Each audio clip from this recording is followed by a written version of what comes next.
Hey, you guys, welcome back to Queen's Root. My name is Queen Mother. I'm so excited to be here in this space with you. This episode is going to be in a podcast format, and so we're going to go ahead and dive right on into our topic for today because we are finishing up the last two of the warrior sons. I'm not sure if I introduced them as warrior sons to you before, but we will go over that again today. But the last two of the oldest of Odu and Yembo's children. And with that, let's get started. So we are going to be introducing you Ochosi. Ochosi is the divine hunter. He is known to be the third born son to Odu and Yembo. And Ochosi' purpose was to come here on earth and implement the rules in the new world. So he was already born with the intention to be the rule enforcer. Okay. Now you're going to remember Ochosi from the story that I told you from the family that feuds. I'll go back over his role in that story so you can get a refresher of who he is and why he is where he is. Okay. So Ochosi is one of the four warriors with Elegua, Ogun, Osun.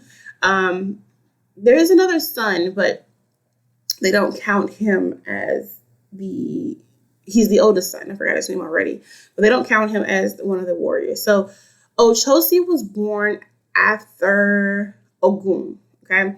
He and Ogun were very close when they were in Odu's home. As children, they grew up very close.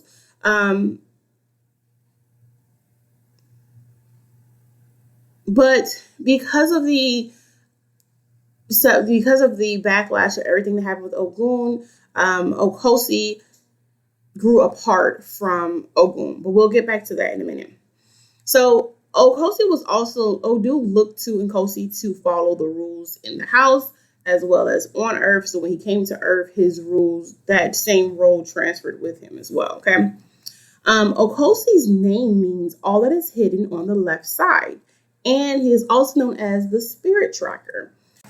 Okay, so Ochosi was born a sorcerer. He has dominions of the left hand, which is why he has the name that all that is hidden on the left side, because his gift of sorcery was given for both the left and the right hand, the good and the bad. So he has dominions over both magic. Although he has the gift of sorcery, Olodumare only allowed him to use it for good for mankind. Other than that, he wasn't allowed to do it. Because of Ochosi's powers, he was the person who brought in magic onto Earth as well as justice. So witchcraft and justice, he brought it here on Earth with his birth, okay? Ochosi is known as the magician of the forest. It is through the use of herbal remedies, herbal charms, herbal baths. Ochosi can show us the vision of where we're headed, in both individually and collectively. Because of the sacred responsibilities, he's known as the guardian of the forest. Now, I remember in one of the stories that I told you, I don't know if it was in a Legua story or if it was in the family that fuels, that Ochosi had a relationship with the forest and the tree. I forgot what the tree name is, but the tree that was there that he had to bury the baby under was Ochosi's favorite tree, because that was a tree that or was it Osun? Okay, so Ochosi was known for like taking care of the plants, taking care of the forest, taking care of wildlife, all of that stuff. It was Ochosi's responsibility. So he did have a favorite tree there, and that was a tree essentially that really plays a part in the family that feuds. Okay, so before I continue on, I'm going to share with you a little pataki. So pataki for Ochosi, we have two, which I love. I love the patakis, you guys. I really love like the stories. It kind of gives you that connection to the Orishas, that human aspect, with understanding why they do the things that they do and why some rules are in place. So if you are like me, I look forward to a good pataki about the Orishas, okay? So Ogun and Okoshi were banished on Earth, remember, and because of Ogun. Ogun was banished first, and Okoshi was banished second. And Ogun did well with making metals. Remember, he did well with using his machete, making traps, all of those things. But he struggled with capturing his food because although he had the tools to make the metal, he didn't know how to use it and how to, lure his food in. Whereas Okoshi could kill any animal because of his magical bow. He could throw his bow in the air, shoot his arrow in the air, and it would hit any target. But because at this point, land was so filled with plants and trees and all of this stuff, he couldn't reach his target, his prey, his dinner. And therefore, he would end up going hungry because he couldn't make his way, or it take too long for him to see where the animal died or how to get his stuff back because it would take too long to get there because of all the trees, or he just couldn't see it, right? So each of them had this problem, right? And they both wanted to go to Arula to complain about their problem. They're like, Arula, listen, I'm having a hard time getting my food. I'm having a hard time catching my food. Like, I don't know what else to do here, right? And Arula suggested that they go to individually make ebo, which is an offering, ebo, into the forest. So they ran into each other on their way to go make ebo. So when they saw each other, remember, they had a falling out because Okoshi was banished to Earth because of Ogun. And so they really didn't like each other at this point, right? But they began to start talking. And soon they realized that together they could get their food together. They couldn't do it by themselves, but they can do it together. So Okoshi would go and hunt and kill the animals for the food. And Ogun would use his machete to clear the pathway. This way, Okoshi could reach his prey and could share the food with Ogun, and then this reunited that brotherly bond between them over time. So where does this come for the warrior brothers, right? Ogun is known to clear the pathway, right? Eshu is the gatekeeper. Eshu is the gatekeeper. Eshu is also the warrior, that fighting spirit, that's going to come and stand up for everything that is right, but he's also the gatekeeper. He's going to judge you as well, or permit you, give you access to the other Orishas or anything. So if you're looking to do any work, you're going to work with Eshu first and ask him to grant you permission to talk with the other Orishas. Then you can go through Ogun.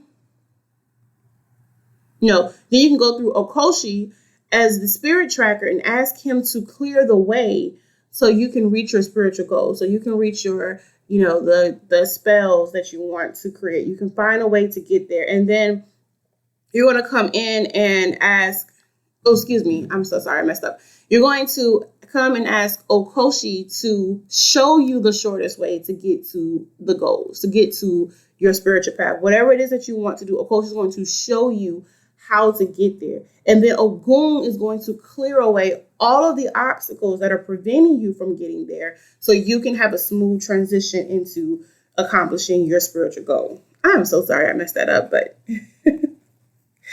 okay. So who is Okoshi? For all of you all who want to know if you were a child of Okoshi and how you should celebrate Okoshi, let me go ahead and start off by saying this. All right. Okoshi has multiple days for acknowledgement throughout the week, okay? His days are Mondays, Tuesdays, or Wednesdays, and the fourth day of every month, okay? Okoshi's symbol is a crossbow and an arrow, because remember, he's the great divine hunter. His tools include 3 arrows, 3 hunting dogs, a small mirror, a piece of a stag horn, a fishing hook, and a scalpel. Can you guess what his numbers are? His numbers are 3 and 4 and 7. Okay. I just want to see if you probably picked up from the 3 and the 4, but he loves the number 3 and 4. Okay. Okoshi is known to be the owner and guardian of all things like hunting, like birds, falcons, hawks. He looks after all of the wildlife, all of the wild game out there. That is Okoshi's territory.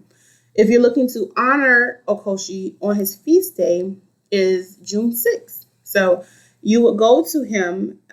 Typically, a bowl is left for him at the jail or a courthouse because of the justice part of who he is. Or you can take it into a forest and give, if you're like really well with wildlife, and he's really known for protecting dogs and, like I said, wildlife too. So that's something that you feel comfortable in, and you can go out into the wilderness, into the wild, and connect with Okoshi's spirit there as well.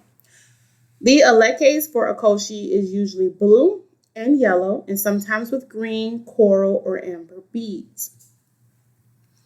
Now, are you a child of Okoshi? And if you are, here are some of the traits that you may find are similar with Okoshi's traits, okay? So Okoshi's children are quick on their feet. They have excellent reflexes. They're sharp, very attentive, and full of initiative. They love change and new adventures. Sometimes they have desires to wander, but normally they enjoy family life and are hospitable to others. Okoshi's children are very trustworthy and truthful. And in order to petition Okoshi for justice, the secret must be in the right. So if you're wanting to work with Okoshi, he is not going to come to you if you are the wrong person. He is really big on doing the right thing. Okay. You got to remember, because he was punished for not doing the right thing. So he definitely does not get burned twice with that. Now, are you guys ready for another pataki, right? Okay, so according to a pataki, when Okoshi lived on Earth as a human, and this is where Okoshi gets his name from, the name for being so just. When Okoshi lived on Earth as a human, he was given a special task by Alekwa. He needed to hunt and trap a very rare bird that Arula wanted to give to Olofi as a gift. Okoshi was an expert hunter, and he found the bird without a problem. He took it home and put it in a cage. And then he went to tell Arula that he had the bird. While Olofi was out, his mother came home and found the bird in the cage. She thought it was meant for their dinner, so she killed and dressed the bird. And then she went to the market to buy some of the condiments that she needed to cook with it. Okoshi came home and saw the bird was dead, and he was very upset. He didn't know who had killed the bird, but he decided that he needed to go get another bird right away, so Arula would be able to give it to Olofi.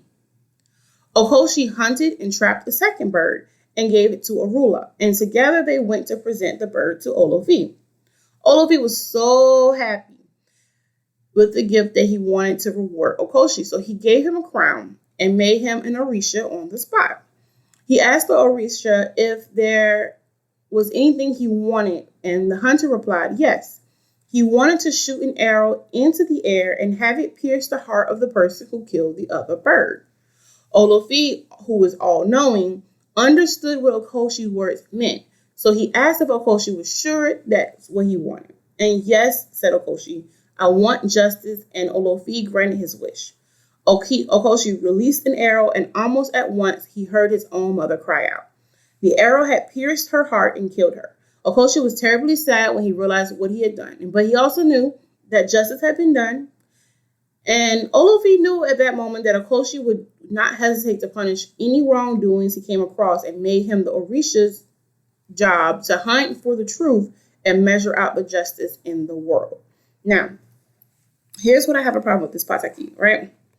Because I've heard this pataki before, and I heard it was Okoshi did kill the bird and hunt the bird, but it wasn't his mother that was shot. It was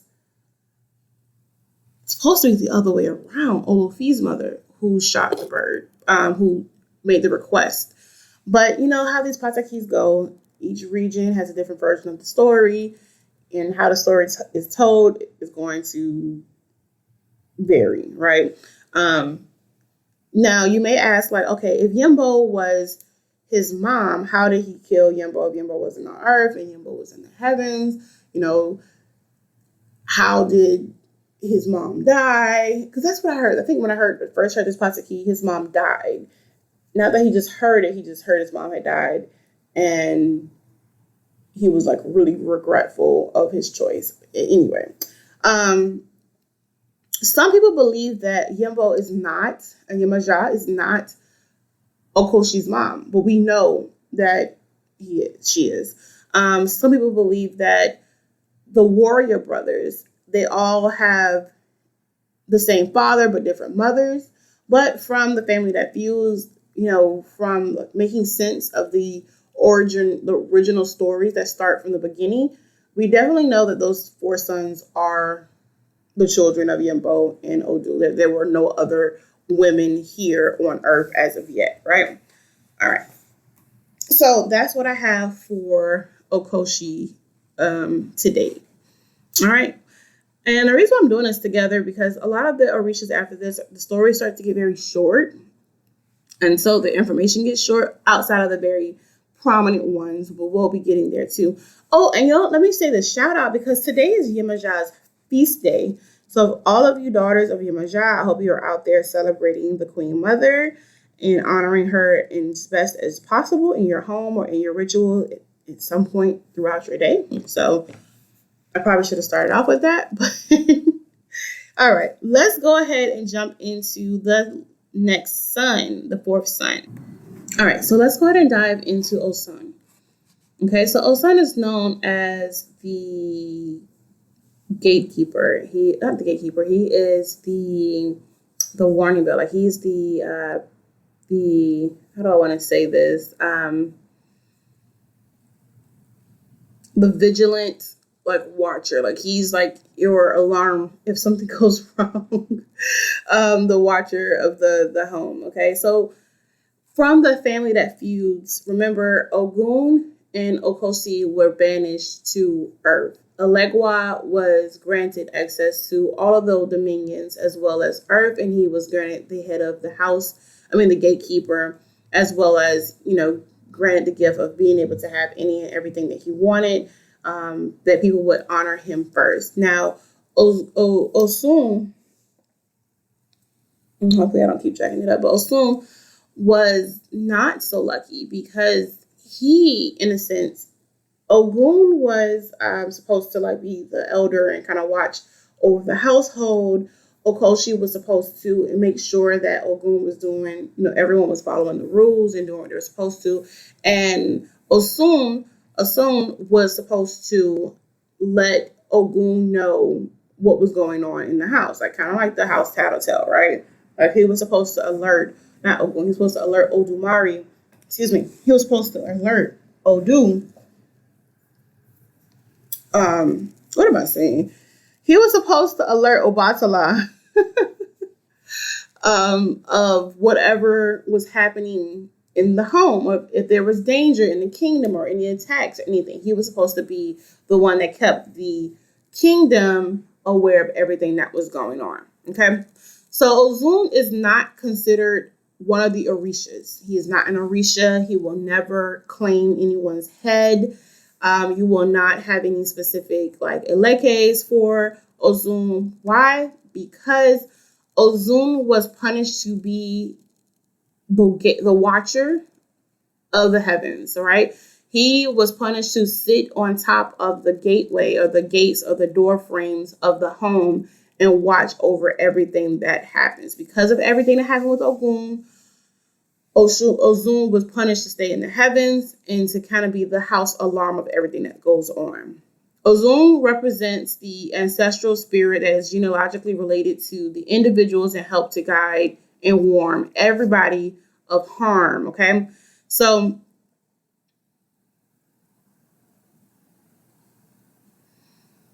Osun is known to work side by side with the other Orishas because he protects the head, and the head, your Ori, he protects that. So if anything goes wrong, then you'll know. And remember, who was also a part of the Ori will be the first daughter. So we'll dive into her in another video.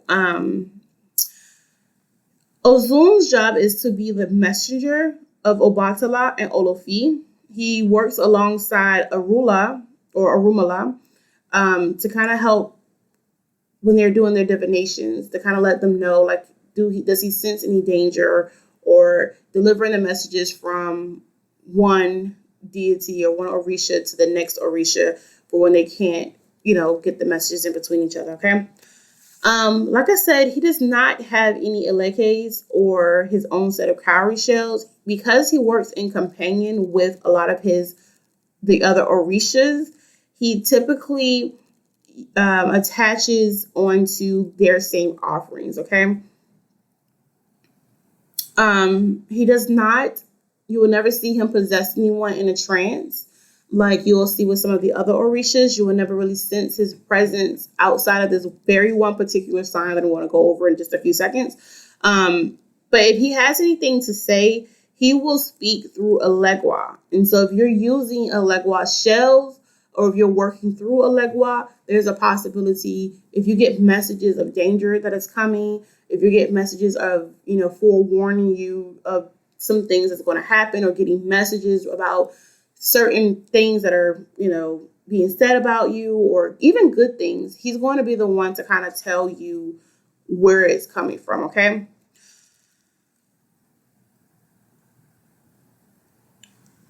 Osun is used as a symbol of good health and stability in your life.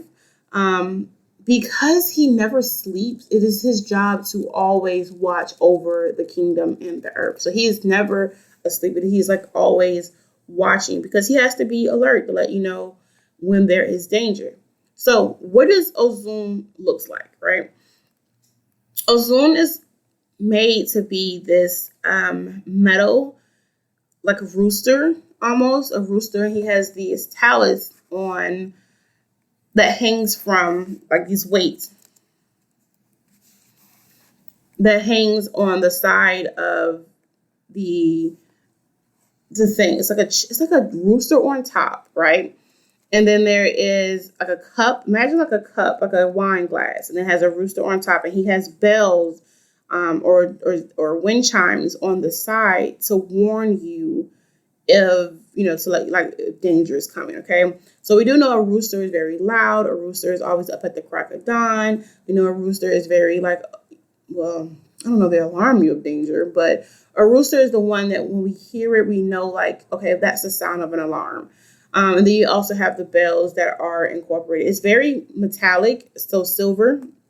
And what you'll do is you'll take that totem of Osun and you'll hang it on or place it on a high shelf or top of a bookcase. You have to make sure little children and pets don't have access to it because you don't want them to completely knock it over. But you'll take it and you'll put it somewhere high in a space where it's balanced. It's made to balance itself. So it should not be falling over.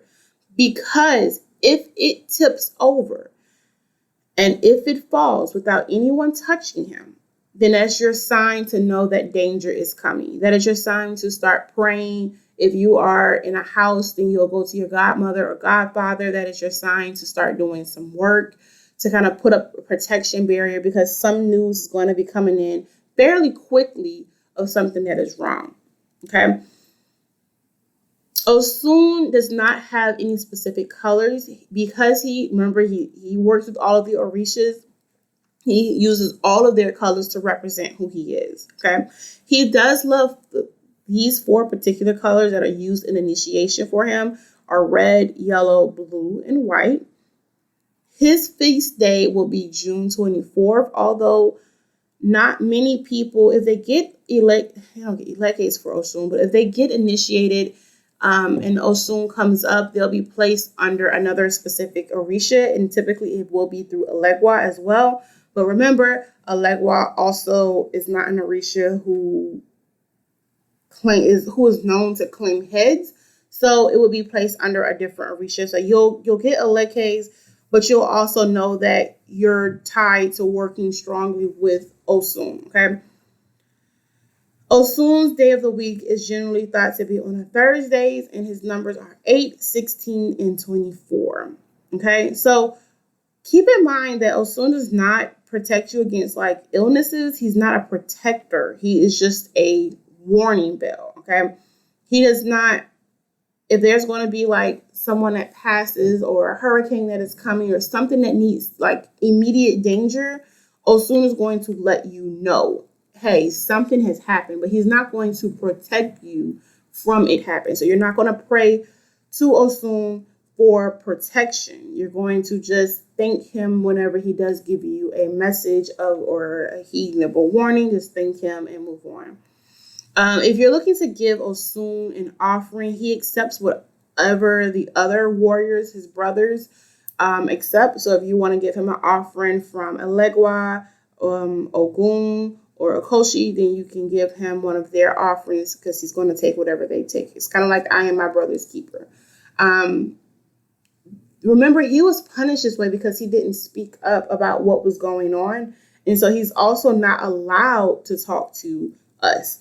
So that's why he speaks through Elegua, because he didn't speak up. His dad punished him to not speak. He just has to come and speak only when there is danger. So that was his punishment. Now, unfortunately, I don't have any patakeys for Osun because, he's like, no one, he's home, right? No one has full access to him. And so we're going to leave it at that. So those are your 2 Orishas for today, the last of the 4 warrior brothers. Now, I'm going to look for some patakeys that has all 4 of them, because the only story that I know was the original one that I told you on the family that fuels. But I want to see if there are any other patakeys that come up, because afterwards, I do know Elegua works with Ochosi a lot. I do know Elegua works with Osun a lot. And I know Elegua eventually goes back and forth between Ogun at times, but that's because he is the gatekeeper. Like, he's in charge of all of them. So I don't know how often the other brothers will get like contact with Osun or Ochosi, if he even wants to talk to Osun, like if they even miss him. Like, I don't even know what the deal is. But if I could find a pataki that supports that, I will definitely share it with you all. All right, that is all that I have for you. If you have any questions or if you know of any patakis that's worth sharing here, please comment down below. If you have any additional, if you think you are a child of any of the warrior brothers, I would love to see which child, well, remember only 2 of them can have children, but what child you are and who do you believe has your head. So remember, only 2 can claim a head. So just let me know who you think has your head. And if you've had any warnings from Osun before, if you have, I'm sorry if I'm butchering the names, but if you have like a statue or a symbol of Osun in your home and you've had the opportunity of experiencing, it tipping over and getting messages, share that as well. I would love to see what your message was, if you were okay with sharing it, and like how long did it take for the event to happen or for you to find out that it happened from the actual the Osun tipping over. So share it in the comments section down below. I can't wait to hear can't wait to read what all of you have to say. Remember, I will be down there in the comment section, checking in with you guys from time to time and seeing what the conversation is. But until the next video, I love you all, and I hope you have a blessed day.